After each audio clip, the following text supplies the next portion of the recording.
Iya. Sebelahnya saya ada Ibu Lena Megawati.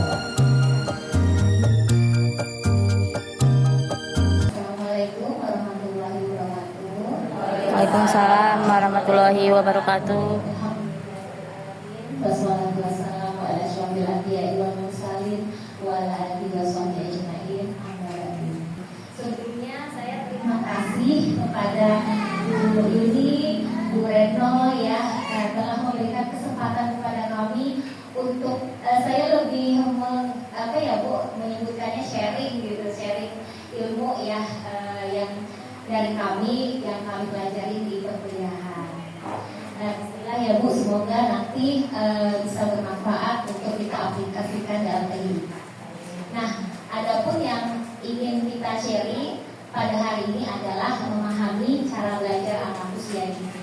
Mungkin terbesit ya di pikiran ibu-ibu, anak usia dini itu seperti apa sih gitu ya. Anak usia dini itu mungkin kita nangkapnya anak kecil yang suka main anak kecil yang suka main, yang belum bisa diatur dan belum masuk SD, biasa gitu ya Bu. Ya. Nah, sebelum membahas kemana-mana, saya ingin menjelaskan dulu untuk pengertian anak usia dini. Itu kalau kita dari pikiran kita ya tentang anak usia dini. Jadi anak-anak yang berusia 0 sampai 6 tahun itu diberikan stimulasi pendidikan sebagai fondasi dia agar nanti siap menuju ke pendidikan selanjutnya. Di sini ada beberapa karakter anak usia dini muda. Yang pertama itu unik, yang kedua suka bergerak, yang ketiga rasa ingin tahunya banyak, yang keempat suka meniru, kelima bersifat spontan, egosentris, fokus yang pendek, imajinatif, kreatif, belajar melalui bermain, dan yang terakhir dia butuh kasih sayang dan perhatian. Ayo kita ubah nih bahasa kita, sama kita juga semua lagi belajar. Kamu jangan walaupun anaknya emang nakal, tapi kita ucapkan anak soleh, anak baik, insya Allah doa yang kita dari mulut kita insya Allah akan menjadi doa untuk anak tersebut. Adapun prinsip dasar pembelajaran anak usia dini, ini ada saya kasih sampel anak-anak yang di sekolah ya, kebetulan kita semua guru juga, guru anak usia dini. Jadi ini dia bermain multisensori berdasarkan pengalaman dan menyenangkan. Jadi anak usia dini, misalnya Ibu Dani, saya ada murid yang gak suka hijaiyah, paling bete kayaknya kalau udah baca Iqra gitu. Nah, ini guru kan melihat nih, kita nggak bisa maksain pakai buku Iqra ya, yang biasa itu kalau dia nggak senang mau sampai kapanpun dia kalau nggak senang nggak bisa Bu. Jadi, nah bagaimana? Nah kalau saya lihat ini ada puzzle hijaiyah gitu. Terus puzzle itu kan bentuknya menyerupai hijaiyahnya gitu. Terus saya kasih kartu. Jadi dengan media buku langsung dia nggak suka, saya kasih beginian gitu, dia senang. Nah dari sini dia mulai suka. Oh ini Ibu Alif, walaupun progresnya kecil, tapi udah mulai suka nih. Oh ini hijaiyah. Jadi mereka itu kalau tidak bisa dengan buku, kita harus cari cara lain gimana supaya mereka suka. Gaya belajar anak usia dini itu beda-beda Bu. Ada anak yang kita perkenalan alfabet dengan cara pakai buku. Ada yang bisa ya, dia langsung making connectionnya, maksudnya daya tangkapnya itu dia langsung dapat ya gitu. Ada anak yang nggak bisa begitu, Bun. Jadi ini ada gaya belajar anak usia dini. Visual itu dia jadi dia dengan gambar-gambar itu dia cepat untuk belajarnya. Anak-anak visual itu dia dengan video, dengan begitu dia suka ya kalau belajarnya. Nah, auditori itu dia senang dengar pendengarannya. Jadi dia dengan dengar aja dia udah senang, Bu. Nah, biasa anak-anak yang begini kalau kita belajar suka pakai eye tracking, ya gerak dan lampu ya. Dia dengan eye tracking aja dia senang gitu. Ada yang model anaknya seperti ini, ada yang kinestetik. Nah, ini yang paling banyak kita jumpai, yang dengan bergerak, yang apa ya, anaknya bergerak terus. Jadi dengan gerakan itu dia belajar. Nah, caranya juga seperti kalau kita di eye tracking itu suka nyampein ke anak-anak tentang hukum Islam misalnya. Jadi dengan ada gerakan-gerakan dia tuh senang belajarnya. Jadi anak usia dini itu belajarnya seperti itu. Tidak bisa duduk yang rapi, harus selalu rapi dan tidak bersuara, itu tidak bisa. Mereka memang selalu explore senang bersuara, emang heboh ya bawaannya. Itu gak berat di sekolah ya. Oke.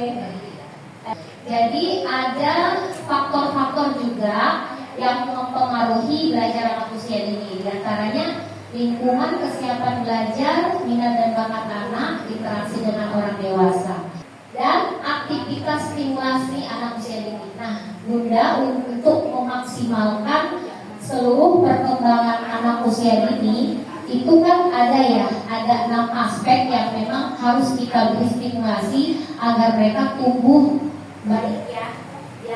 Ada anak-anak yang memang belum siap belajar, Bu. Jadi misal usia 4,5 itu belum senang sekali membaca ya, dengan huruf-huruf mereka belum senang sekali.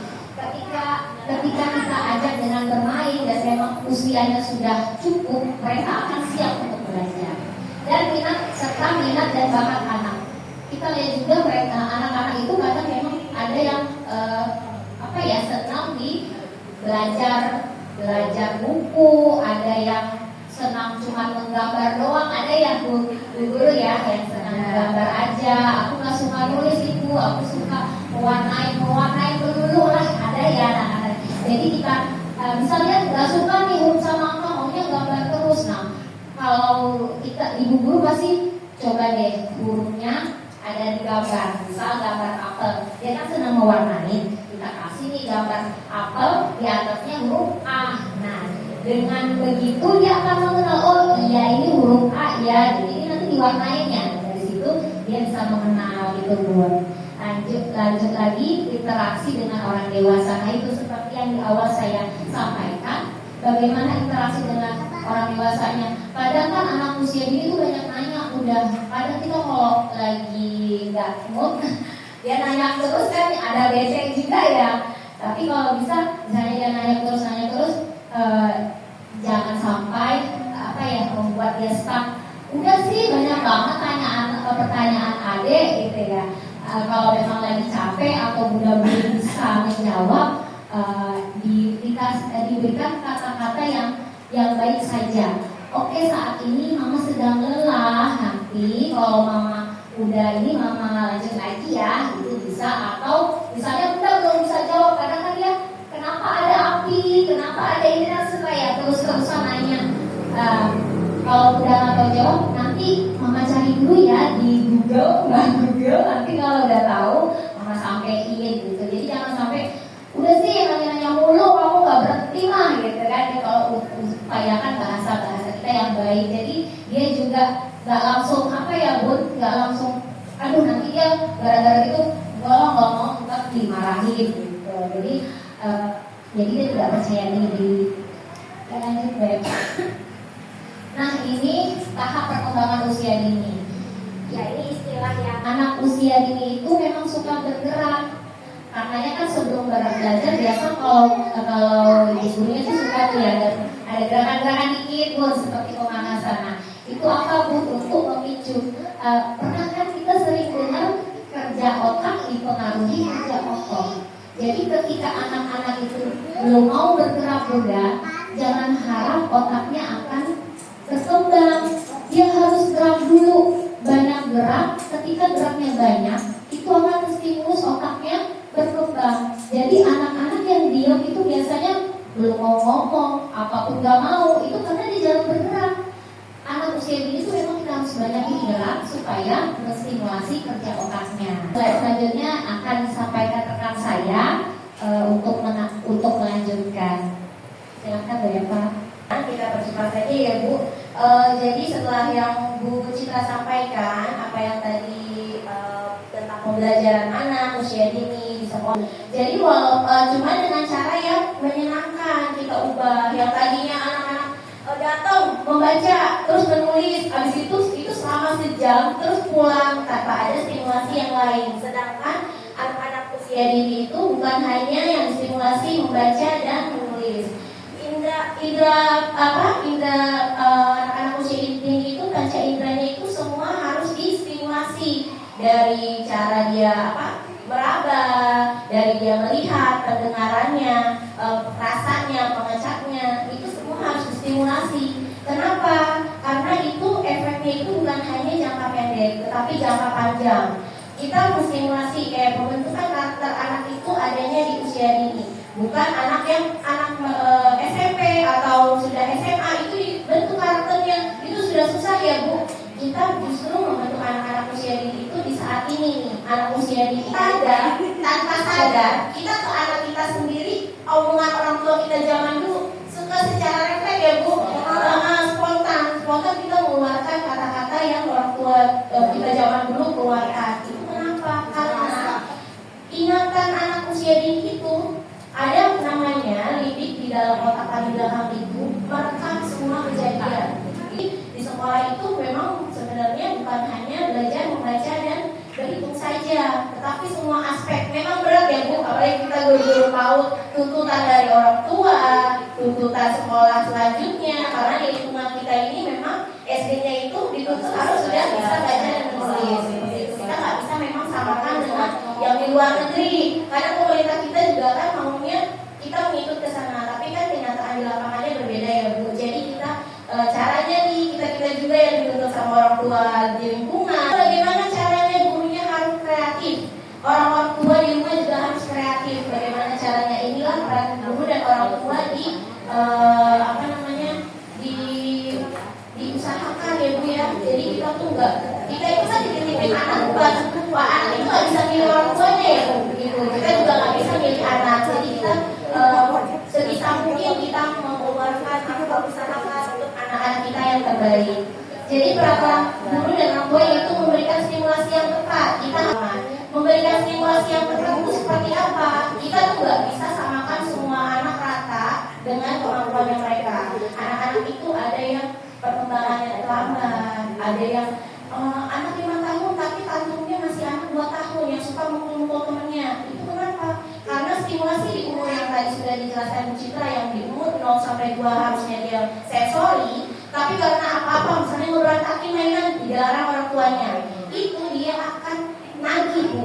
Jadi nagih di ketika usia mereka selanjutnya itu selalu seperti itu. Jadi ketika anak 2 tahun ini naik seperti itu hal yang biasa ya Bu ya.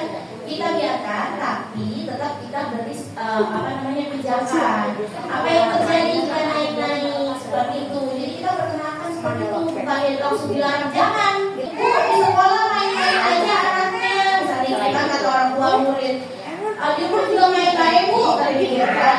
Tapi di rumah main kita biarin aja kan, karena kita dampingi. Itu anak main keluar-keluar, kita tidak tahu mainnya apa. Kalau di sekolah sebisa mungkin kita bermain, tapi ada tujuannya. Tujuannya itu apa? Kita mau anak kita sopan sama orang lain, mau jadi anak yang pintar, mau menjadi anak yang paling baik lah di antara anak-anak yang lain. Pasti semua orang tua begitu ya Bu ya. Tapi kita sendiri tidak bisa memberi contoh dari bahasa yang utama gitu kan. Ada anak yang 5 tahun masih tantrum, tadi yang seperti saya bilang, pembelajaran di sekolahnya itu seperti apa Bu? Jadi kalau untuk yang tantrum bisa dipisahkan dari anak-anak yang sudah melewati masa itu. Dipisahkan, mereka dikasih mainan permainannya, misalnya kalau misalnya suka mukul, berarti dia harus lebih banyak main play-doh. Kalau ada anak yang suka lari-lari, sudah 5 tahun tidak bisa duduk selama 10-15 menit. Ketika baru 5 menit di kelas baru harus baca doa, udah lari sana lari sini. Itu distimulasinya lewat apa pembelajarannya. Kalau anak seperti itu, sebelum belajar anaknya itu harus melakukan gross motorik kasar. Ya, jadi sebelum itu misalnya kita melakukan permainan titian atau lompat-lompat, pakai apa namanya itu yang lain itu, ya itu yang itu boleh lompat-lompat. Jadi memang kalau anaknya benar-benar aktif, kita kasih dulu nih motorik kasarnya, tantangan dan solusi. Anak mudah bosan. Anak usia dini itu memiliki rentang perhatian pendek dan cepat beralih dari satu aktivitas ke aktivitas lain, seperti yang tadi sudah disampaikan. Variasinya, aktivitasnya yaitu siapkan beragam kegiatan singkat, rotasi aktivitas setiap 10-15 menit dan sisihkan elemen kejutan dalam pembelajaran. Memang kita ini karena kita juga guru, terus sudah di kampus belajar juga, oh ternyata memang seperti itu ya anak usia dini, sedangkan kita yang mengajarnya duduk, yang tadinya cuma satu pelajaran aja, sekarang sudah mulai nih misalnya melakukan 3 kegiatan. Jadi kita mesti ada misalnya minimal 3 kegiatan untuk satu hari itu. Gitu. Terus untuk yang selanjutnya, anak sulit fokus. Beberapa anak menunjukkan kesulitan untuk tak fokus pada satu kegiatan meski dalam waktu singkat. Ininya solusinya yaitu sesuaikan dengan minat. Pilih aktivitas sesuai minat anak, mulai dengan durasi pendek dan secara bertahap. Tingkatkan waktu fokusnya. Jadi bulan hari ini bukannya kita menggurui ya Bu ya, kita sama-sama sharing, karena saya juga sekolahnya di daerah sini juga, ya tidak kurang lebih sama lah bagaimana lingkungan pembelajaran wali murid di rumahnya, beberapa sekolah SD-nya seperti apa, sama semuanya. Jadi kita mensiasatinya seperti cara yang menyenangkan gitu. Jadi cara ngajarnya juga dengan lembut, tidak dengan suara keras. Pada dasarnya anak-anak itu semua seperti itu Bu. Karena kalau misalnya kita kerasin dikit, mereka selanjutnya nggak akan dengar kalau kita ngomongnya lembut gitu. Jadi karena mereka kan udah terbiasa keras nih di telinganya mereka gitu. Jadi begitu, kita harus mulai dari sekarang merubah cara bicara kita. Intonasi sih yang penting Bu. Intonasi kita bagaimana berbicara dengan anak. Yang tadinya kita bicara keras, kita lembut juga kadang kita kan susah ya Bu ya, namanya kita ini bahasanya susah, tapi emang begitu, memang harus namanya ini kita tetap harus belajar. Karena madrasah orang tua di rumah itu adalah ibunya gitu. Jadi ya Bu, itu saja yang bisa saya sampaikan karena sudah siang juga. Mohon maaf jika banyak kekurangan dari kita juga masih belajar. Ya Allah, mohon maaf ya Ibu bila banyak salah dalam perkataan, dalam perbuatan. Terima kasih yang sudah datang ke sini dengan kesungguhan seadanya. Mohon maaf sekali lagi. Terima kasih. Wassalamualaikum warahmatullahi wabarakatuh. Waalaikumsalam warahmatullahi wabarakatuh. Ya, terima kasih untuk Bu Eva dan Ibu Cita yang sudah menyampaikan materi hari ini. Selanjutnya, bagi ibu yang mau bertanya, boleh kita berdiskusi aja ya. Bagaimana kalau anaknya sudah dibilang lembut, sekali, 2 kali sudah lembut, tapi dia tidak mengerti juga. Akhirnya kita intonasinya yang agak keras. Bagaimana itu Bu Citra? Ya, sama ya Bro, saya juga mengalami itu. Kadang kita udah lembut seperti yang di TV itu ya Bu, seperti itu. Yang di TV itulah ya, kalau kita boleh. Jadi seperti artis itu tahu ya. Tetap kita bukan tidak boleh tidak boleh tegas, tidak kasar ya. Kita tetap boleh tegas karena apa? Anak-anak itu kan modelnya bervariasi ya, beraneka juga. Ada yang memang kita ngomong lembut dia udah nurut, ada yang memang kita udah selembut sutra juga nggak mempan. Memang kita harus tegas Bu. Abang, kamu udah bilang apa? Tadi ngomong apa? Nah, kadang ada di tingkat yang memang kita kasar, emang nggak dielakkan Bu. Saya juga ngalamin kok di rumah. Tapi saya mengubahnya gimana? Nanti ketika dia sudah ingat, kadang kita suka ya kalau udah marah-marahin anak, di malam kita nangis pas dia gitu. Ya Allah maafin mama ya Mas, paling senang. Padahal besok begitu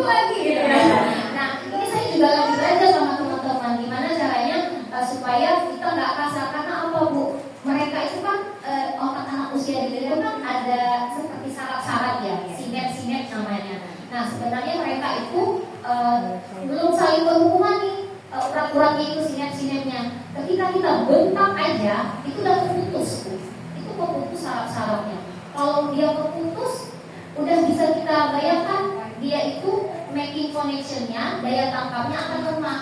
Tapi yang kita harus rubah ketika itu harus bersambung. Cara nyambungnya gimana? Dengan kasih sayang, dengan donasi yang baik gitu. Kalaupun kita harus maaf cakap, kalau misalnya kita harus kasar, nanti kita kasih ruang.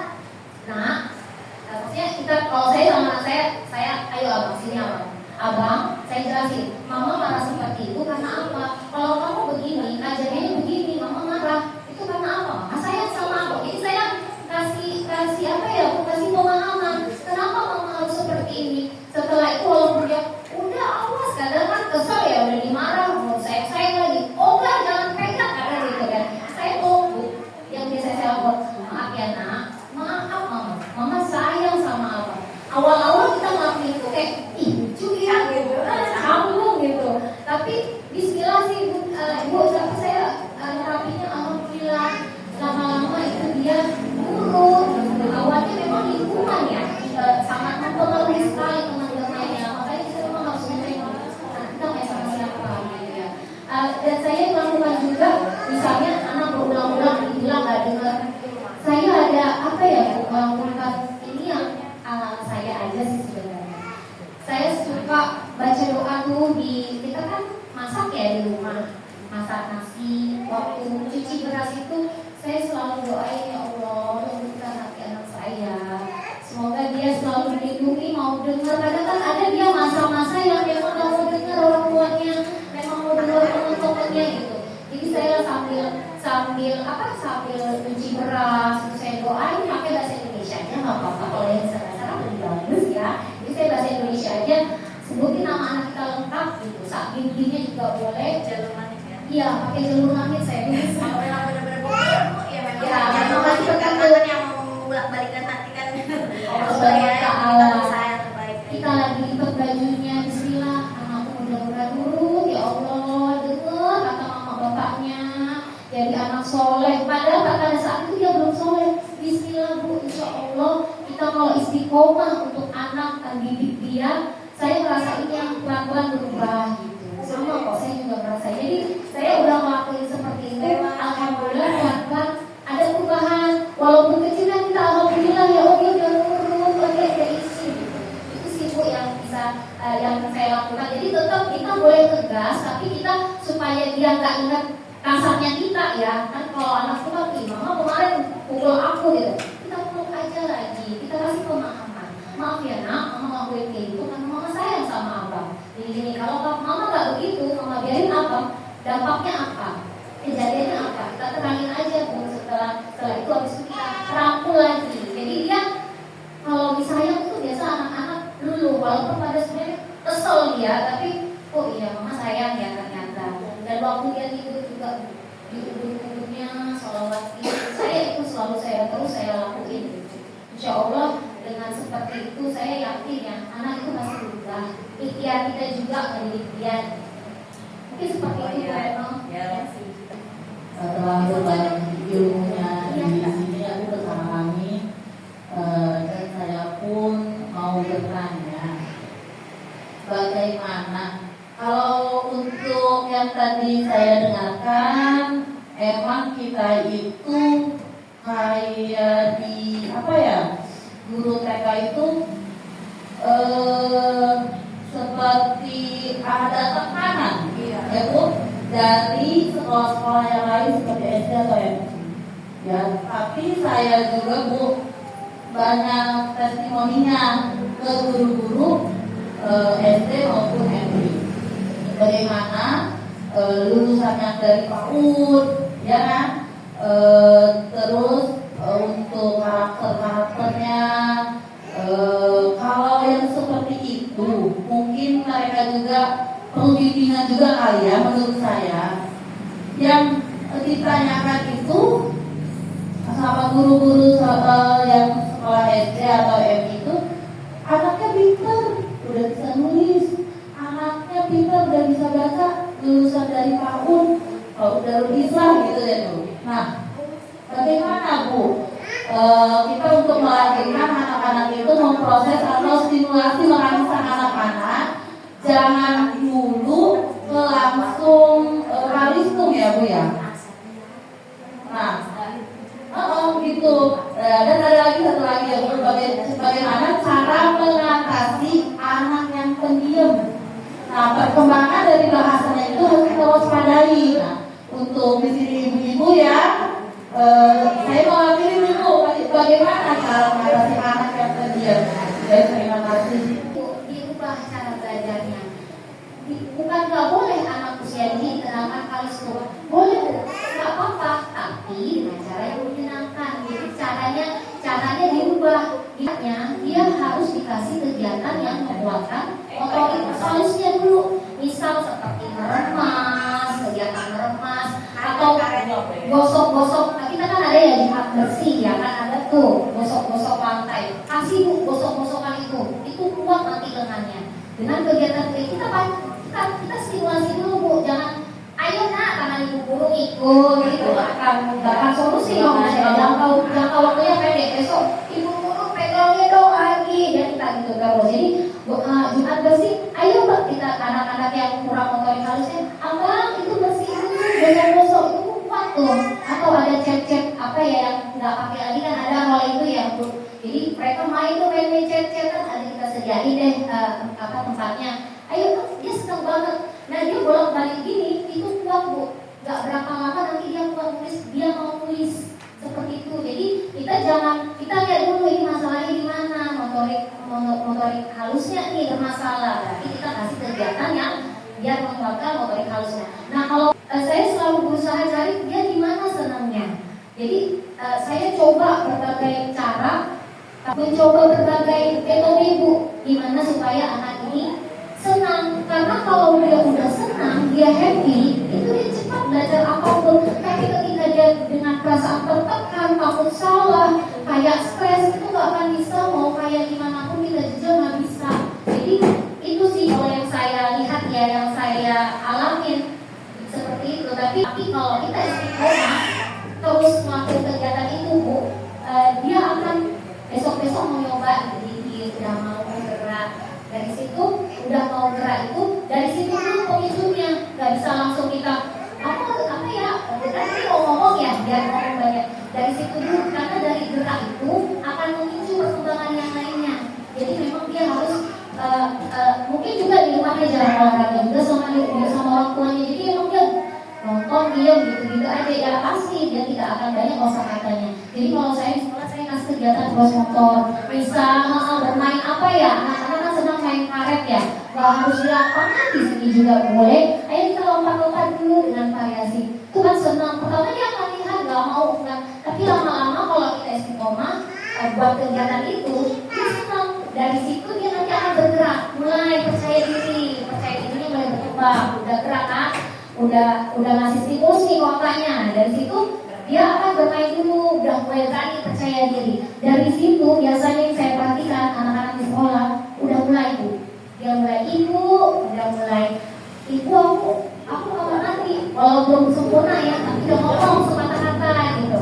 Lama-lama nanti kita istiqomah kegiatan itu akan memicu ibu. Jadi dengan kegiatan cross motor itu dia akan menstimulus otaknya, dan dari situ akan ke perkembangan yang lainnya gitu. Dia mau bicara. Jadi memang kuncinya ibu gurunya harus kreatif ngasih kegiatan yang cross motor, menggerakkan semua panca inderanya gitu. Jadi memang baiknya Bu, anak-anak kita juga aplikasikan di sekolah. Kalau memang sebelum ke kelas jangan ikut datang langsung duduk, ada pemanasan dulu, ada SPP dulu gitu ya. Sedikit walaupun kita juga kan masih belajar, gak apa-apa, tapi kita coba kecil-kecil gitu. Jadi misalnya sesuaikan tema hari ini buah-buahan. Oh iya kita apa ya, bagian seru, apalagi dengan musik, mereka paling senang gerak dengan musik. Dikit-dikit aja dulu, nanti lama-lama kalau kita intinya istiqomah sih. Kalau kita ya hari ini bangun motor langsung capek gitu ya, bisa ada ya itu kurang maksimal. Tapi kalau kita istiqomah sedikit-sedikit, anak itu nanti akan terstimulasi dengan sendirinya. Itu akan menunjang perkembangan dia yang lain. Itu sih Bu dari pengalaman saya. Saya perkenalkan anak itu dia happy, dia belajar apapun cepet nempelnya gitu. Dan selalu guru itu mencari cara, ini anak ini suka ini, coba yang ini suka. Emang capek sih Bu, kita kadang tersita juga waktu, kadang saya juga anaknya di rumah juga nggak perhatiin gitu kan, karena udah terlalu porsi, tapi saya berusaha gimana semua dapat perhatian saya. Emang itu yang buat lelah, tapi ketika kita udah mencoba berbagai cara, dia bisa itu sungguh gimana ya, kayak kelahiran gitu sebenarnya. Alhamdulillah anakku udah bisa ini, walaupun tetap aja ibu guru lakukan yang terbaik, intinya kita tidak zolim sama anak. Itu sih kalau dari saya ya Ibu ya. Terus yang pertanyaan yang kedua, menghadapi yang pendiam. Biasa kalau di sekolah anak-anak yang terdiam itu kebanyakan dikasih gadget sama orang tuanya. Di rumah ya, kawan saya. Atau dia memang kurang stimulasi. Mungkin dari kandungan ibunya nggak ada ngomong-ngomong. Padahal anak di dalam kita ngomong itu sudah terangsang loh Bun.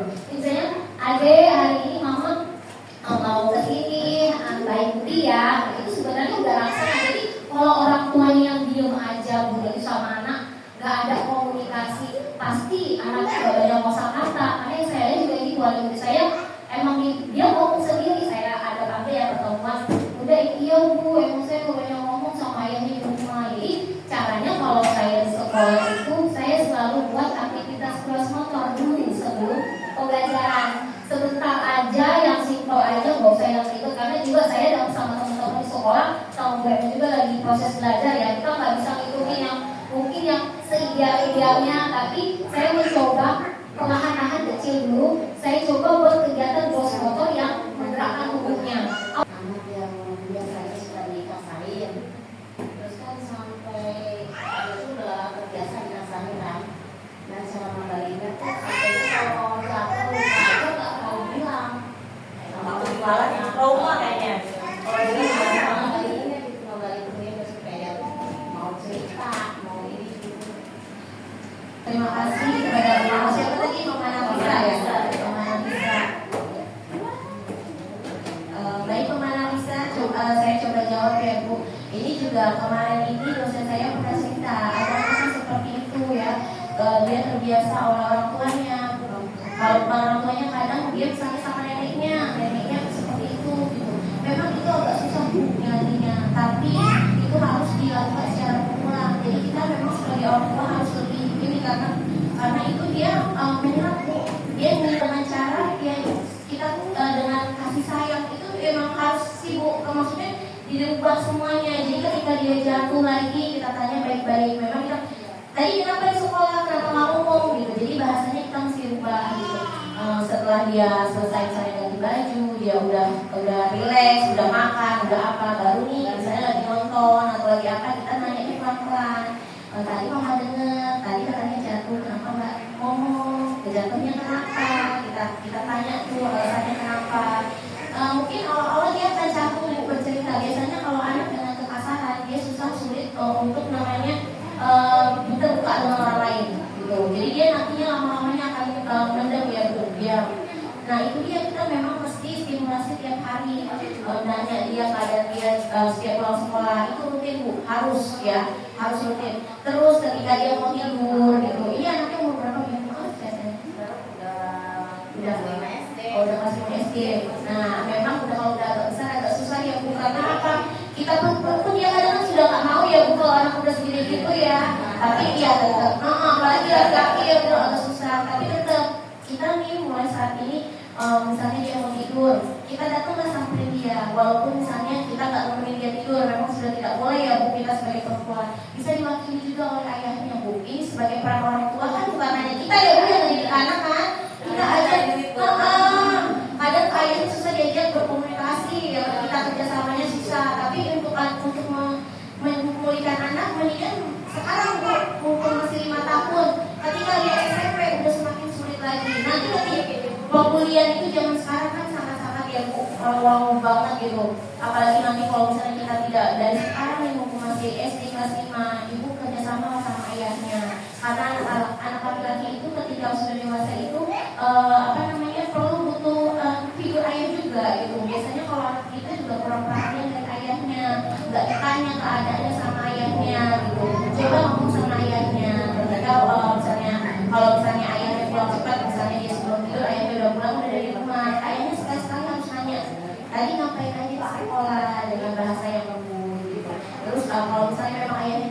di rumah, misalnya kalau kerjanya malam, bolehlah ibunya gitu sebelum tidur. Waktu yang paling tepat ketika berbicara dengan anak itu ya ketika habis makan, ya ketika mau tidur itu kita diskusi dengan anak, kita tanya pada dia gimana tanpa menjudge dia ya, maksudnya tanpa yang kenapa begini, kenapa begitu gitu. Kita membahas seperti itu. Jadi kita nanyanya dengan penuh kasih sayang. Tadi apa aja yang terjadi di sekolah gitu. Tadi bermain sama siapa gitu. Terus ketika anak jatuh kita tanya dulu nih kenapa gitu. Apakah sama teman atau jatuh sendiri gitu. Yang pertama kita tanya itu awalnya bagaimana perasaan dia dulu sebelum nanya orang lain. Jangan semua orang lain, tapi enggak, kita tanyanya dari perasaannya dia dulu. Sakit enggak tadi? Cerita kamu. Nanti lain kali boleh bicara sama mama ya, kalau jatuh nanti bisa diobati atau bagaimana dengan cara yang bagus. Itu harus rutin ya Bu, sampai kita mengembalikan rasa percaya diri dia. Karena apa? Ketika anak yang sudah terkena, kalau sudah mulai berdiam itu berarti dia sudah terkena traumanya Bu. Itu kita yang harus hati-hati. Kalau sudah seperti itu, anak yang tadinya ceria tiba-tiba pendiam, itu harus diperhatikan banget. Jadi kalau misalnya untuk seperti itu, kita mulai kita yang mulai berubah sebagai orang tua, tanya dengan perhatian, dengan ya lebih perhatian lah pokoknya yang intinya kita bagaimana nanya dia kesehariannya seperti apa gitu. Ketika bermain kita tuh tahu temannya itu siapa, temannya siapa aja, dia bermainnya dengan siapa, itu wajib Bu orang tua tahu. Bukan kita mau tahu ya Bu, tapi memang harus wajib tahu kita anak-anak itu bermain dengan siapa. Dengan kita sebagai orang tua nanya ya dengan baik-baik. Ketika anak belum mau bicara, nanti kalau sudah mau ngasih tahu mama boleh ya, dan gitu kan mama juga khawatir atau bagaimana, kita sampaikan perasaan kita bagaimana gitu. Itu sih kalau dari saya. Intinya komunikasi dan harus minta maaf. Iya betul. Itu harus minta maaf. Betul. Ada lagi cukup?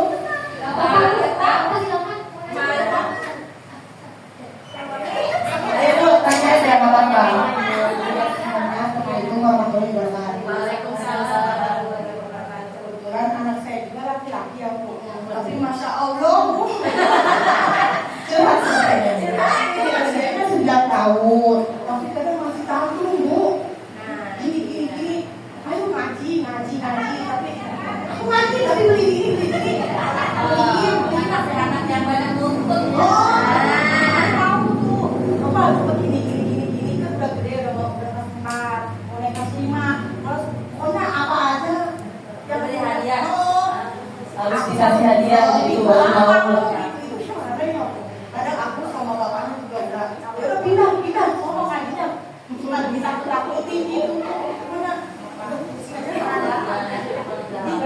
Pokoknya setiap mau ayo ini ngaji, tapi aku beli ini, mau berangkat, setiap itu pasti kayak gitu. Iya. Mesti kadang apa ya? Oke, kita memang terima kasih ya. Terima kasih Bu Muri atas pertanyaan. Sama berarti usia anak kita beda 1 tahun.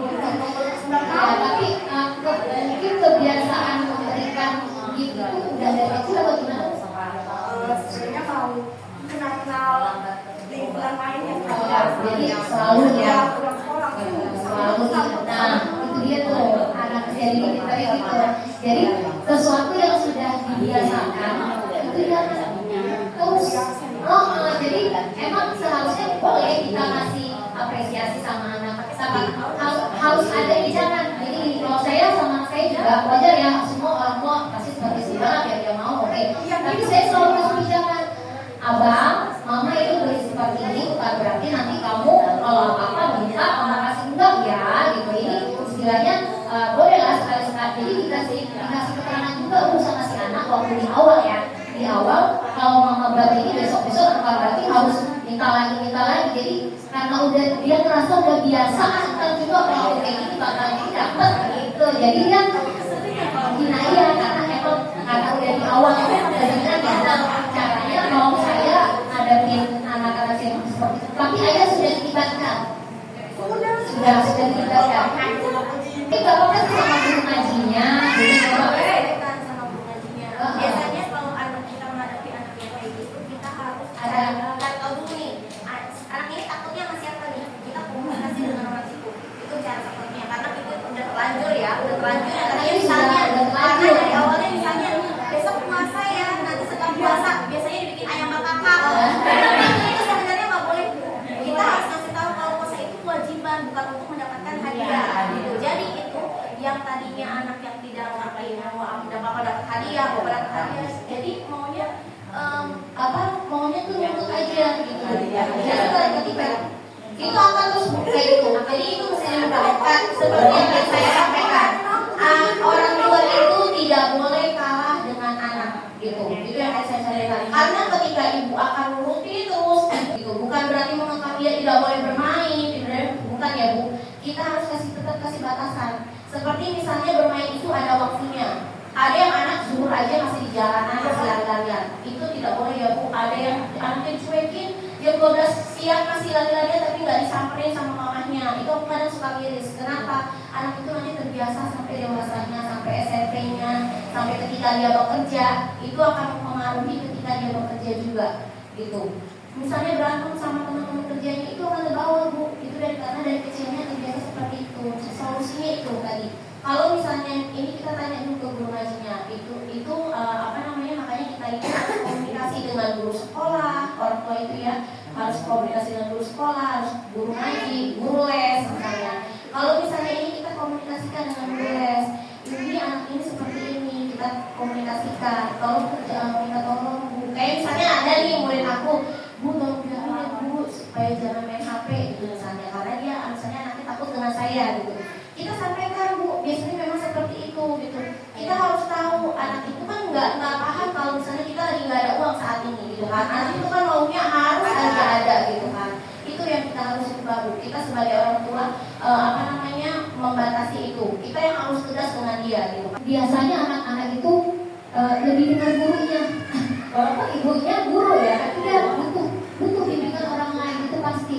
Jadi kalau saya sih ngadepin begitu, saya memang ngomong sama ibu gurunya, Ibu nanti tolong dikasih ini ya sama. Kalau anak saya itu kurang suka bahasa Arab, dia pada sekolah MI. Kalau udah ketemu bahasa Arab tuh kayak stres banget, benci banget. Jadi saya bilang, Abang kita orang Islam harus tahu ya tentang nanti kalau di akhir semua kan bakal mati ya. Kalau ini dunia akan kiamat. Kamu ditanya sama Allah pakai bahasa mungkin terlalu dalam sih itu, tapi saya sounding harus senang. Jadi saya sama gurunya, coba ibu supaya paling nggak walaupun dia nggak bisa kenal aja dulu lah gitu ya, paling nggak maulah mengetahui kalau ainun mata ibarat begitu ya, yang simple. Jadi emang melalui gurunya dari situ gurunya ngasih pengertian. Insya Allah sih Bu, nggak langsung anak itu kita mau besok berubah ya ketimpa berubah, nggak bisa. Semua butuh proses, kesabaran kita, ikhtiar kita, doa itu yang mana-mana kadang kanan kiri dan dilakukan nggak bisa doa memang yang paling mustajab. Insya Allah anak-anak itu kalau tapi nggak ada kata Bu, walaupun ini sudah terlanjur ibaratnya sudah tetap harus ibu harus mulai dari sekarang tegas, tapi biar dia tuh tahu gitu ke depannya tidak seperti ini gitu. Sama hanya seperti anak-anak kita kan kadang suka ya Bu, jajan dulu baru mau masuk, padahal sebenarnya kalau kita biasain di awal dari ibunya nggak ada ya, biasa jajan-jajan di sekolah kan sudah dibawain bekal, kadang kan ada yang udah dikepalin jajan lagi. Itu sebenarnya salah di awal sih, memberikan pembiasaan kalau menurut saya. Tapi sebenarnya kalau anak-anak itu sudah bilang nggak bisa ya nak, ini kalau ke sekolah nggak ada jajan, ke sekolah dulu. Karena mama sudah ketika anak itu sudah biasa cuma biasa orang tuanya sih yang nggak ini kasihan. Kadang saya suka saya bisa ngomong, itu sih pelit banget anak segitu. Kadang kita yang dididik daripada sebenarnya kita tuh sebenarnya lagi ngedidik.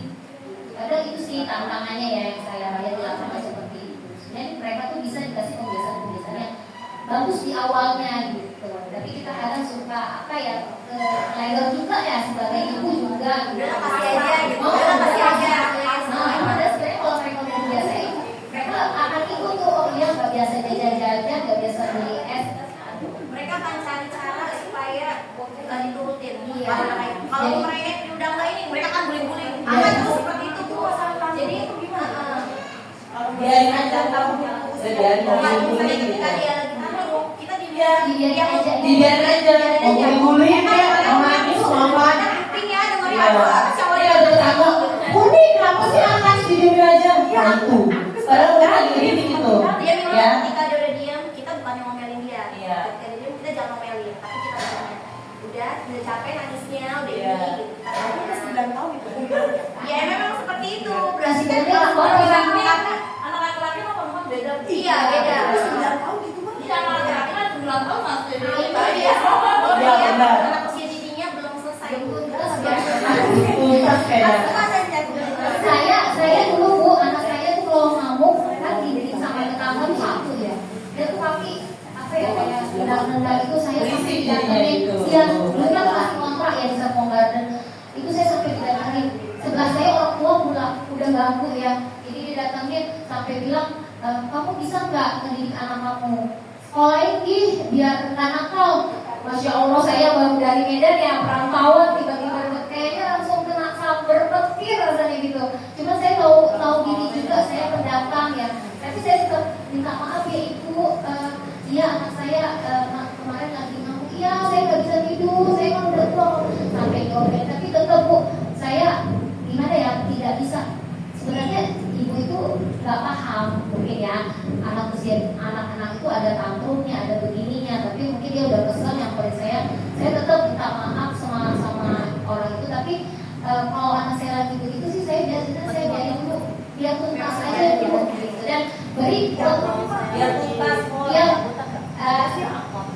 ya tinggalin nanti jangan disautin, pokoknya jangan disautin kalau anak lagi seperti itu. nggak lama biasanya sih itu dia Tapi bakal kali dia udah mukul gitu, misalnya kadang kan ada yang sungguh kepalanya sendiri, kita pegang dia, nggak usah tanpa bicara, kita pegang sampai. Emang tenaga dia itu kalau anak kayak gitu, kalau kita diam, kita pegang, kita diam, nggak bicara apapun, nanti anak itu diam sendiri, sekarang dia diam baru kita bicara. malah kita Kalau kita susah. diam nggak, gitu, oh semakin dia mau rasa dia. Kalau kita kayak gitu, Cuekin aja berarti, udah cuekin aja. Jadi dia waktu usia ini biasanya dia geraknya itu belum ini ya, belum selesai. Kalau dia bilang aku masa kecil yang belum pas gitu. nah, itu Jadi yang seperti sampai itu, tahu dia akan nagih.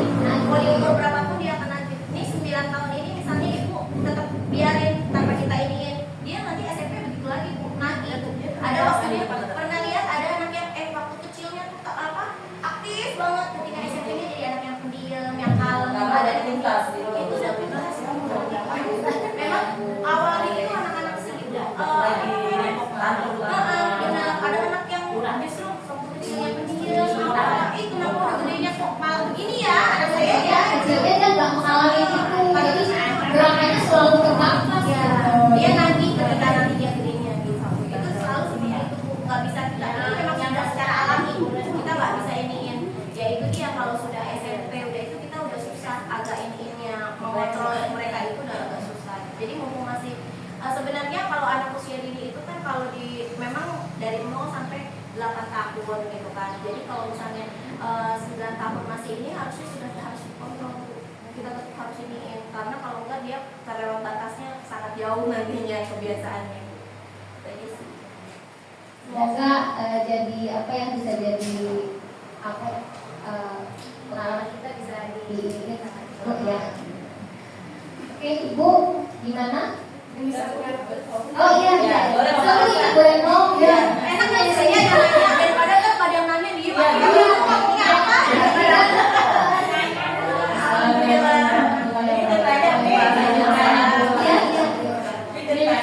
Kan anak saya ini sekolah di sini Pak Pur gitu ya kan.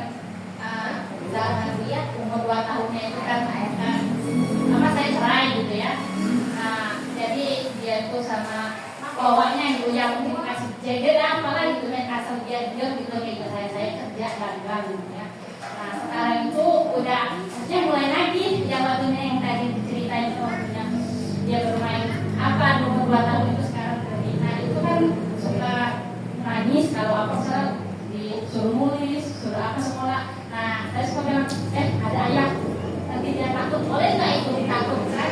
Dia nurut, takutin sama ayahnya. Nggak boleh bu. Nggak boleh. Itu dia jadinya kalau nggak dibilang begitu dia nggak tanpa kesadaran dia sendiri. Solusi. Iya. Jadi Kalau anak itu nggak boleh begitu, nanti itu marah loh gitu. Kalau begini nanti itu jadi nanti anak itu terbiasa dengan kata-kata itu akan direkam sama dia. Jadi kalau misalnya istilahnya nggak boleh ini, nanti ada ini, nanti terbiasa ketika dia dewasa. Kalau orang dewasa kan nggak mungkin kita ingetin Bu Citra jangan begini, nanti mereka marah loh, gitu kan nggak mungkin ya, gitu. Itu nantinya dia akan ikut terus kalau nggak ada yang ingetin dia bagas gitu aja, gitu. Jadi jangan apa namanya ketika anak ini kita menakutinnya jangan seperti itu. Jadi kalau bisa dengan kesadaran dia sendiri, gitu. Apa namanya?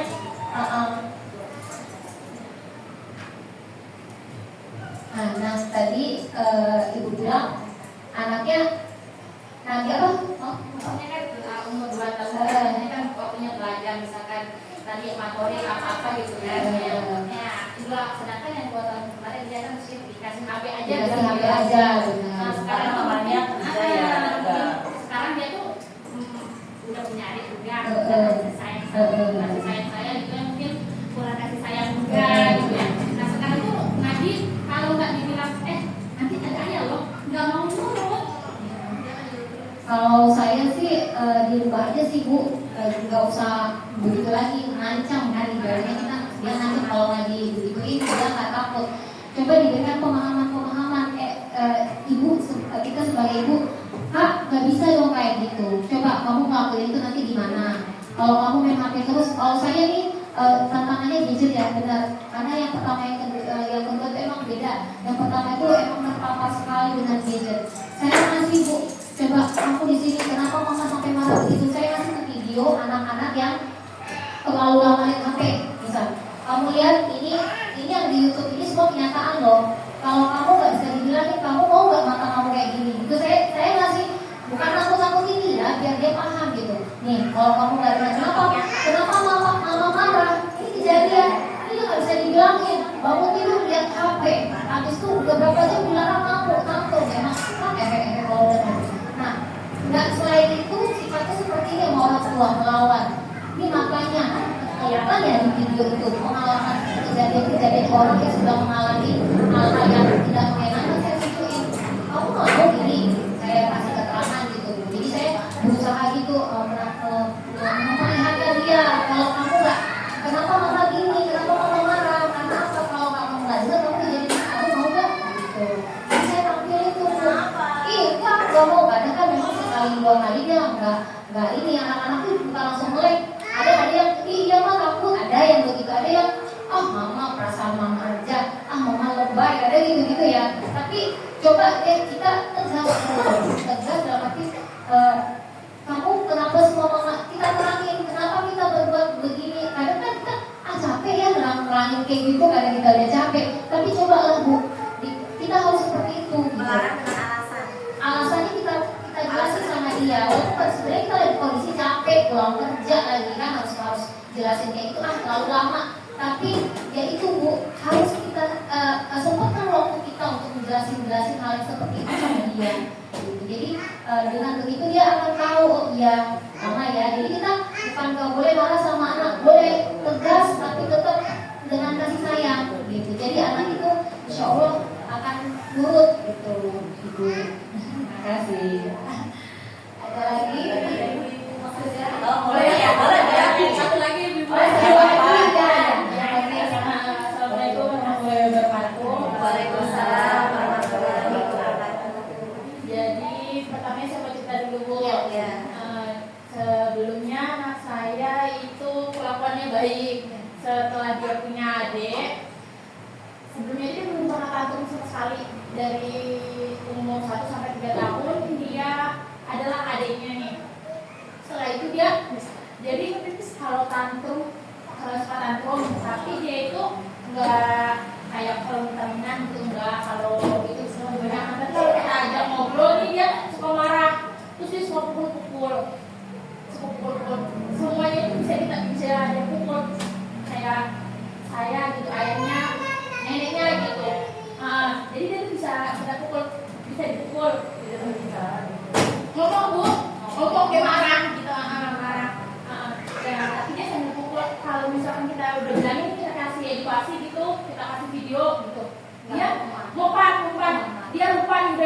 berubah sebulan misalkan, nanti dia anggot lagi gitu, tapi kayak gitu lagi, ntar dia nggak gitu lagi, ntar bisa kayak gitu lagi gitu.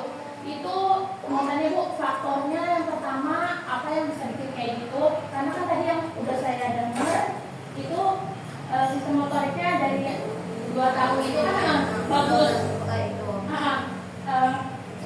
terlampiaskan gitu ya, punya adik jadi kayak gitu. Sementara sayanya nggak ada yang berubah gitu, walaupun punya adik tuh saya juga kerja karena kan dibantu mama ngurusnya, tapi jadi kayak gitu Bu, nggak rasa kecemburuan. Iya, kayaknya jadi cara terulang sering sebulan gitu. kan dia berubah kan gitu lagi gitu.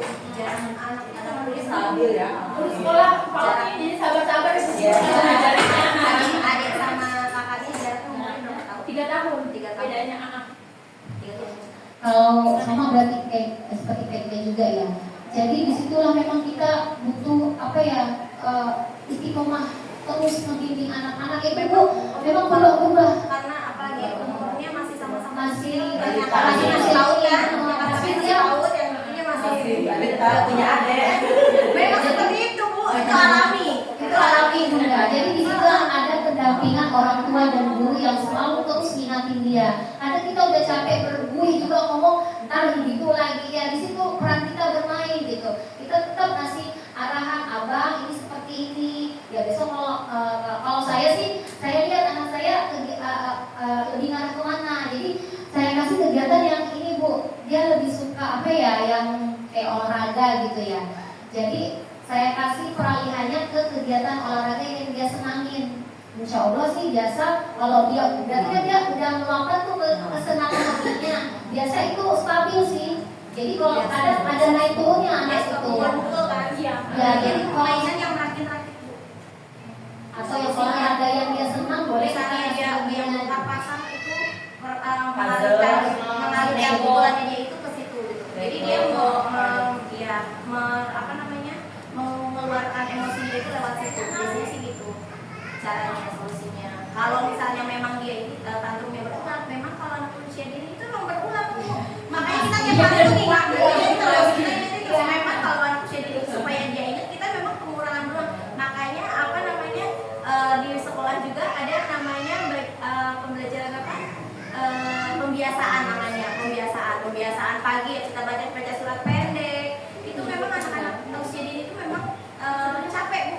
Makanya kan kalau misalnya punya anak pas masih kecil, dua-duanya masih kecil, capeknya kenapa? Tapi nggak apa-apa, capek di awal. Ya memang anak usia dini itu harus pembiasaannya tiap hari kita ingetin terus begitu. Kayak misalnya mau makan baca doa gitu kan, itu tiap hari kita ingetin Bu, ayo udah baca doa belum, sampai ya memang begitu. Memang anak usia dini waktunya kita bawel ya seperti itu Bu memang. Terus udah gitu karena kan mamanya kerja ya, terus di rumah sama neneknya, kita kasih kita juga kan nggak tahu nih kesehariannya sama neneknya seperti apa gitu kan. Kadang misalnya adiknya lagi main ini, kakaknya sebenarnya pengen main juga, tapi misalnya nggak boleh sama neneknya. Kita nggak tahu tuh situasi permasalahannya di rumahnya seperti apa gitu. Jadi kita mensiasatinya kan, kita nggak kadang neneknya juga enggak, ini kasih kok udah kan, kadang memang mama kayak gitu ya, sama aku juga kayak gitu.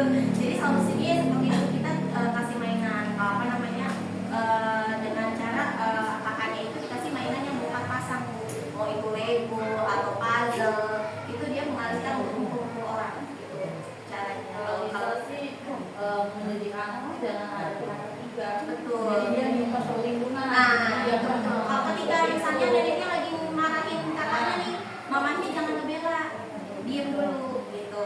Kalau mamanya lagi marah, nenek kan kadang suka ngebela dia.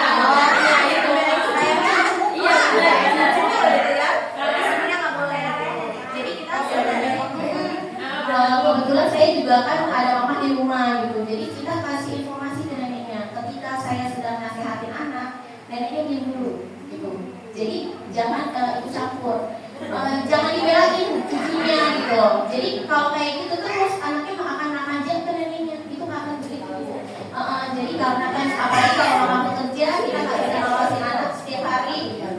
Misalnya neneknya lebih perhatiannya kakaknya digendong, kakaknya juga, apalagi kakaknya masih sama-sama anak kecil ya Bu ya, masih anak usia dini yang butuh perhatian juga, pasti ada kecemburuan seperti itu. Walaupun kita bilangnya adil kan menurut kita Bu adil, menurut dia kan belum tentu ya gitu. Anak-anak kecil itu sebenarnya bisa diajar diskusi, kadang kita kan masih kecil gitu, diam aja gitu kan, karena sebab keceplosan seperti itu. Jadi solusinya itu kita kasih mainan untuk kakaknya, jadi misalnya adiknya itu misalnya gendong sama neneknya, kakaknya ada mainannya saat itu Bu.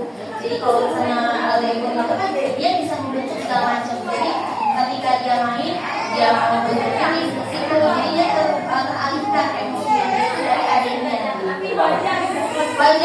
Wajar banget sama anak usia dini dua-duanya, masya Allah.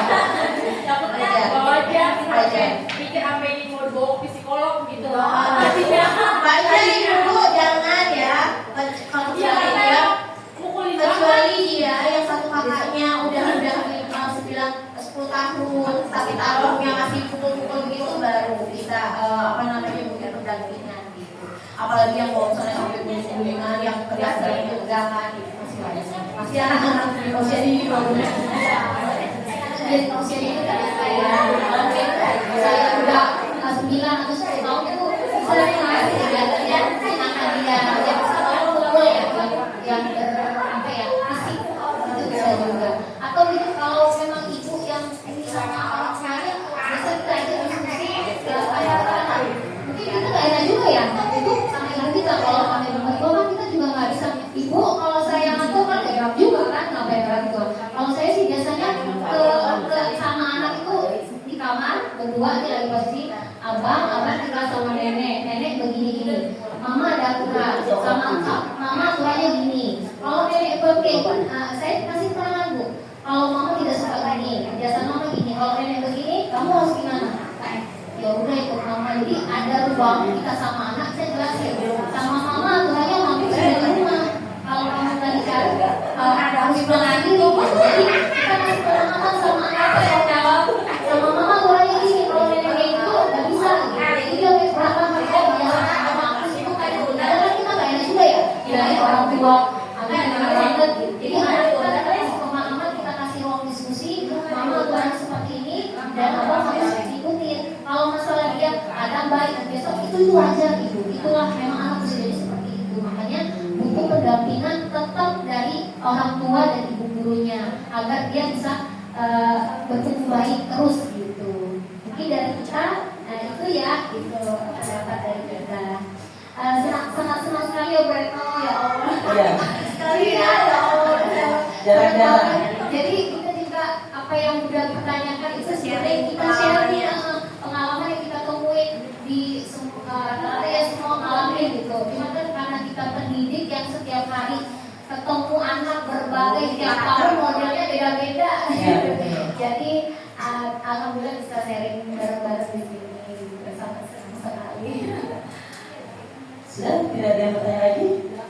Saya kalau saya belum selesai. Ini nenek cucunya Ibu Madi apa ya? Cucunya Rumi di rumah. Ya, jadi baik kita tutup aja ya Ibu ya.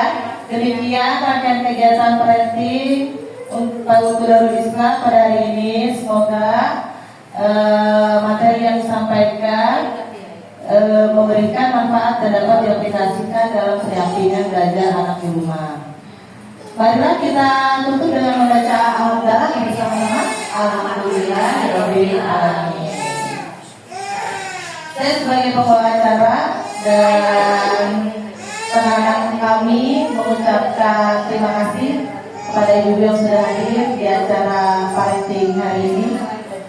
Mohon maaf bila acara hari ini suguhannya kurang atau ada kata-kata yang saya pribadi dan rekan kami kurang berkenan di hati ibu-ibu, mohon maaf. Ya. Akhirnya aja langsung ya, bukan bilang itu ya. Wassalamualaikum warahmatullahi wabarakatuh. Untuk itu kita potong dulu ya, sebelum pembagiannya atas sesudah pembagiannya. Tunggu dulu. Ya, tunggu dulu. Ya,